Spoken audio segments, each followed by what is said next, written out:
Sir చెప్పండి, elections కదా ఈసారి అసలు ఎలా ఉండబోతుంది, ఎవరు వస్తే బాగుంటుంది? ఎవరు వస్తాయంటే జగన్మోహన్ రెడ్డి గారు వస్తేనే బాగుంటుంది.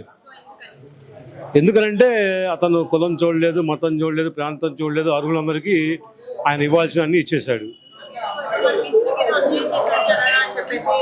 అంటే అమ్మ, నేనైతే యాక్చువల్గా Brahmin community, Brahmin corporation state director నేను.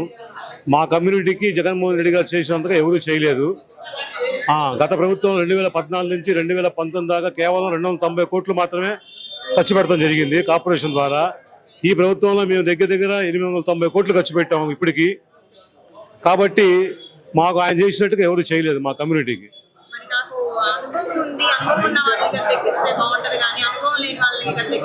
అనుభవం అంటే అమ్మ, ఒక 20-30 సంవత్సరాల వ్యక్తులు సీఈఓలు అవుతున్నారు పెద్ద పెద్ద సాఫ్ట్వేర్ కంపెనీలకి.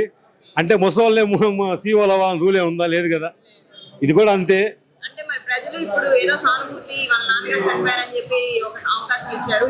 2014లో అవకాశం ఇవ్వలేదు కదా అమ్మ, వాళ్ళ నాన్నగారు చనిపోయినప్పుడు. మరి ఆయన కష్టపడి సాధించుకుందే కాదు. ఎంత వాళ్ళ నాన్నగారు చదువుతున్నా 2014లో ఇవ్వలేదుగా. చంద్రబాబు నాయుడు గారు ఇచ్చారు కదా, ఆయన ఏం చేయలేదు కాబట్టి ఇచ్చింది. ఏం ఇబ్బంది ఉండదు, ఏం పర్లేదు, ఇబ్బంది ఏం ఉండదు. బీజేపీ కలిసినా ఇంకో 10 పార్టీలు కలిసినా ఏం ఇబ్బంది ఏం ఉండదు జగన్మోహన్ రెడ్డికి.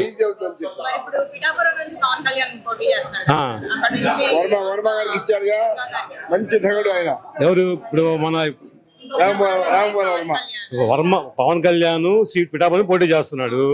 వర్మ ఇప్పుడు ఏ పార్టీకి ఇచ్చారు? వచ్చేసాడా? నాకు ఐడియా లేదు. అయితే నాకు తెలిసినంత మటుకు మాత్రం ఆయన ఇందాక ఏమన్నాడు, నిన్న మీటింగ్లో పవన్ కళ్యాణ్ గారు మాట్లాడుతూ ఒకటే మాట అన్నాడు, నేను ఎంపీగా పోటీ చేయాలా, ఎమ్మెల్యేగా పోటీ చేయాలా ఆలోచించుకుంటున్నాను, పెద్దలను అడగాలి అన్నాడు. ఇప్పుడు ఆయన పోటీ చేస్తాడో పిఠాపురంలో కూడా తెలియదు. పెద్దలు ఎవరనేది పెద్దలు ఎంపీకి పోటీ చేసినా ఆశపడాల్సిన అవసరం లేదు. పెద్దలు ఎవరని ఇప్పుడు దాకా చెప్పలేదు ఆయన. ఎవరు పెద్దలు అనేది ఎవరు తెలియదు. ఆయనే పెద్ద కదా పార్టీకి, ఆయనే కదా పార్టీ పెద్ద. ఇంకేమున్నారు పెద్దలు పార్టీకి?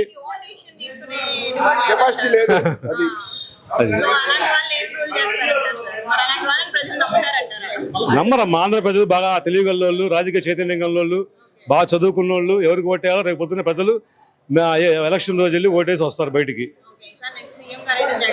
ఖచ్చితంగా అవుతారు.